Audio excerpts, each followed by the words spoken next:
iglesia de Éfeso recibió dos cartas, como ya hemos dicho, de parte de Dios, una mediante Pablo y otra mediante Juan.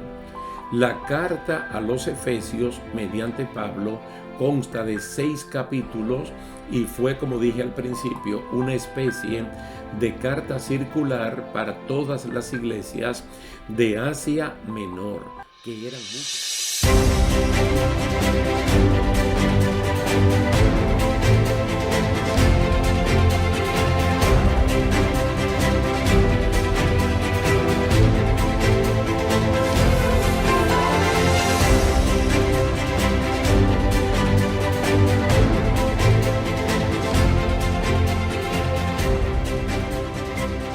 Dios le bendiga, mis queridos hermanos. Aquí estamos de nuevo para continuar con la serie de estudios bíblicos acerca de la iglesia del Nuevo Testamento.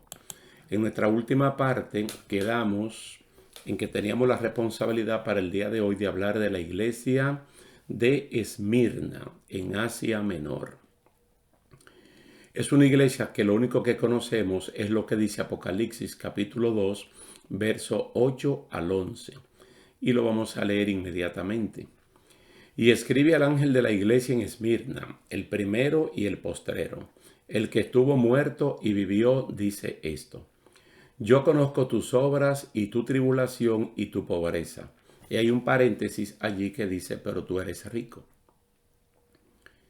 Y la blasfemia de los que se dicen ser judíos y no lo son, sino sinagoga de Satanás. No temas en nada lo que vas a padecer. He aquí el diablo echará a algunos de ustedes en la cárcel para que sean probados y tendrán tribulación por 10 días. Sé fiel hasta la muerte y yo te daré la corona de la vida. El que tiene oído, oiga lo que el Espíritu dice a las iglesias. El que venciere no sufrirá daño de la segunda muerte. Como dijimos al principio, de la iglesia de Esmirna solo se conoce lo que aquí se relata, y nada se sabe de su historia, ni de su fundación, o de los misioneros que la plantaron. Pero Esmirna ha venido a ser una de las iglesias tomadas como modelo de fidelidad, como lo fue la iglesia que se plantó en Berea. Como se estila en las 7 cartas, el destinatario principal es el pastor de la iglesia local, llamado aquí el ángel, pues el pastor o estrella. Y Jesús se introduce a sí mismo como el primero, postrero, el que murió y vivió. Todo esto acorde con su muerte y resurrección.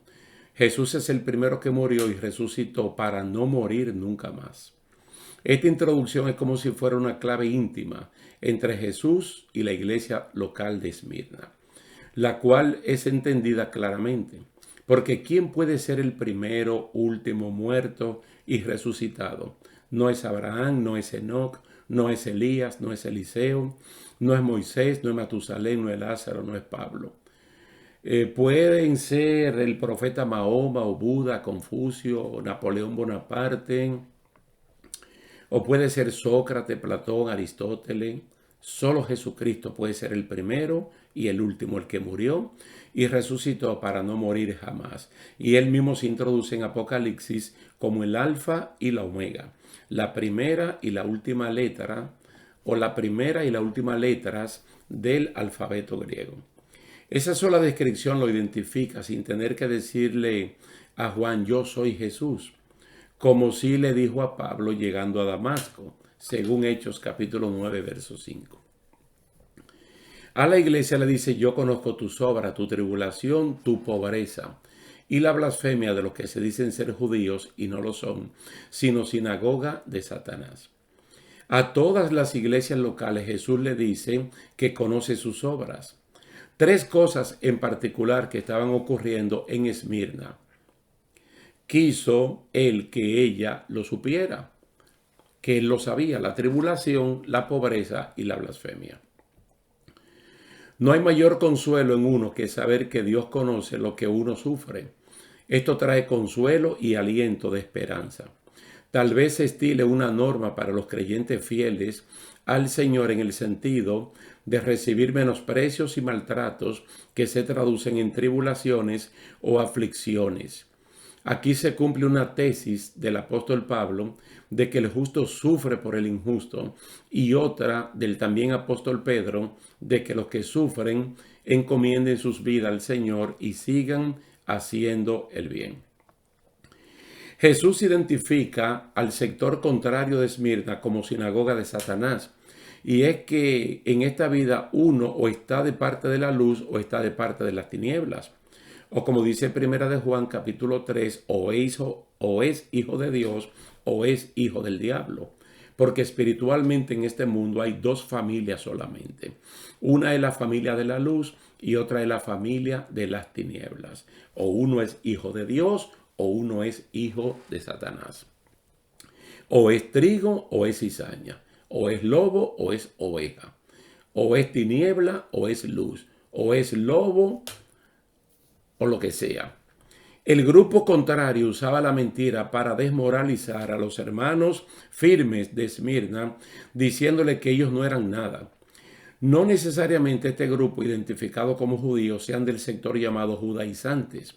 El grupo aquel que también llegó a las iglesias que estaban en Galacia, promoviendo entre los creyentes gentiles que además de aceptar a Jesucristo como Señor y Salvador, también tenían que circuncidarse para que la salvación se completara.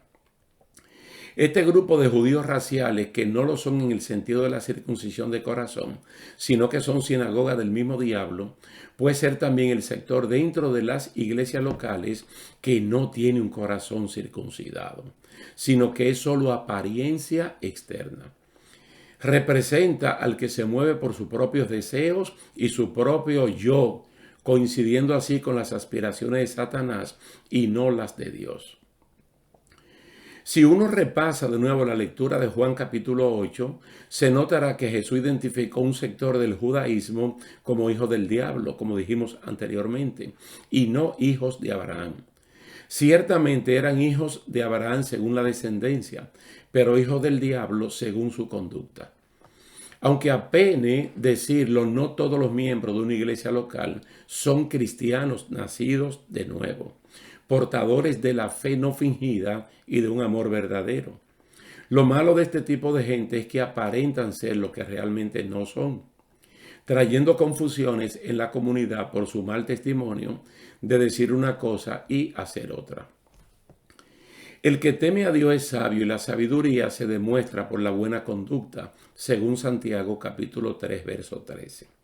No temas en nada lo que vas a padecer, porque el diablo echará a alguno de ustedes en la cárcel para que sean probados y van a tener tribulación por 10 días. El Señor le dice a la iglesia local de Esmirna, como le dice a la iglesia del siglo XXI, que sea fiel hasta la muerte y que Él nos va a dar la corona de la vida eterna. Aquí está hablando de convicciones.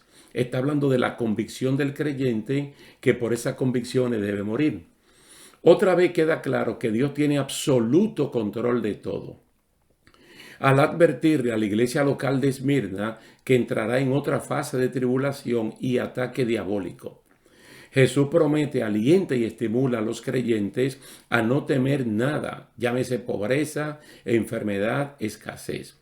Estos padecimientos se traducen en ricas experiencias que bajo la supervisión de Dios no le va a hacer daño a causa de la fe en Jesús. Jesús dijo antes de ser crucificado que si a Él como árbol verde le hacen esto, ¿qué no le van a hacer a sus seguidores que representamos los árboles secos?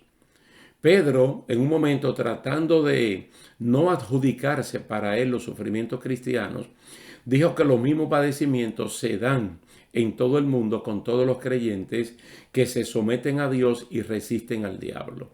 Según 1 de Pedro capítulo 5, 8 al 10. El mismo Pedro concluye que después del breve padecimiento viene la perfección, la afirmación, el establecimiento y la fortaleza del cristiano.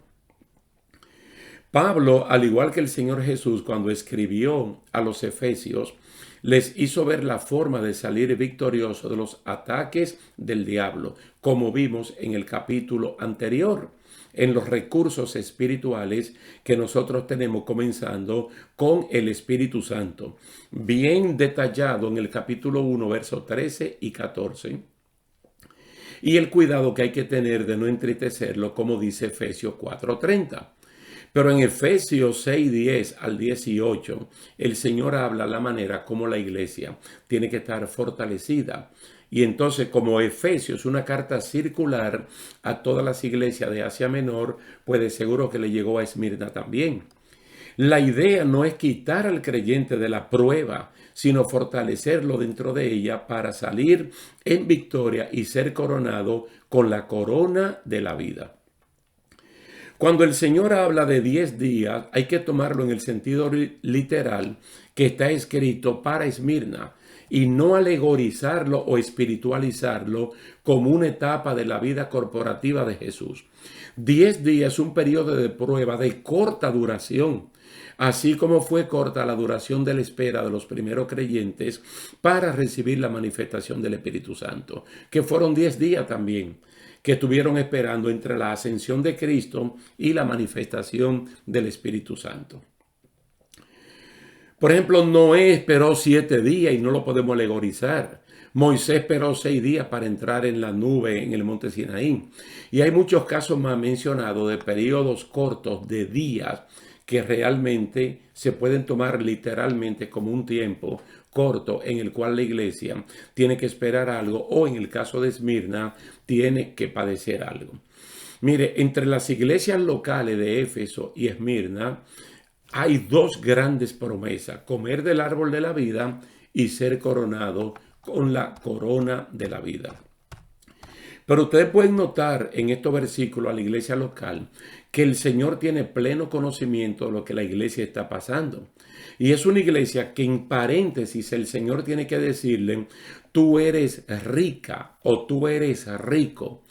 Porque por no ceder a las convicciones cristianas, probablemente la iglesia de Esmirna sea pobre en recursos materiales, sea pobre en recursos humanos, porque tenga poca persona, pero no cede ante las provocaciones del sector que blasfema de ello, diciendo que la iglesia de Esmirna realmente no es nada.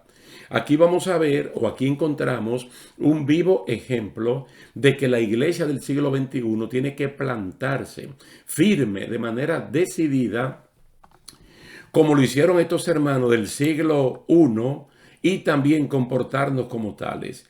El Señor nos motiva, así como motivó al pueblo cuando lo sacó de Egipto y en el desierto le dio promesas de la tierra prometida como era, para que esto sirva como de impulso, de aliento, de que vale la pena caminar por el desierto, vale la pena el ser disciplinado, vale la pena el ser entrenado, porque lo que nosotros vamos a obtener de parte de Dios no se puede comparar con las aflicciones del tiempo presente, no se puede comparar. Le escribió Pablo a los hermanos que estaban en Roma, congregándose allí en la iglesia. Entonces el Señor está hablando de la corona que nos va a dar a todo lo que podamos permanecer firmes y fieles en este evangelio, en este camino, creyendo al Señor de todo corazón. Qué linda la bendición que nos da el Señor de poder ver iglesias locales del Nuevo Testamento que ahora son de mucha importancia para cada uno de nosotros. Vamos a dejarlo hasta aquí por el día de hoy y en nuestra próxima ocasión vamos a continuar con otra iglesia local de la que menciona el libro de Apocalipsis en el capítulo 2. Así que muchas gracias por su tiempo y muchas gracias a Dios por esta linda oportunidad. Dios me le bendiga y Dios le guarde.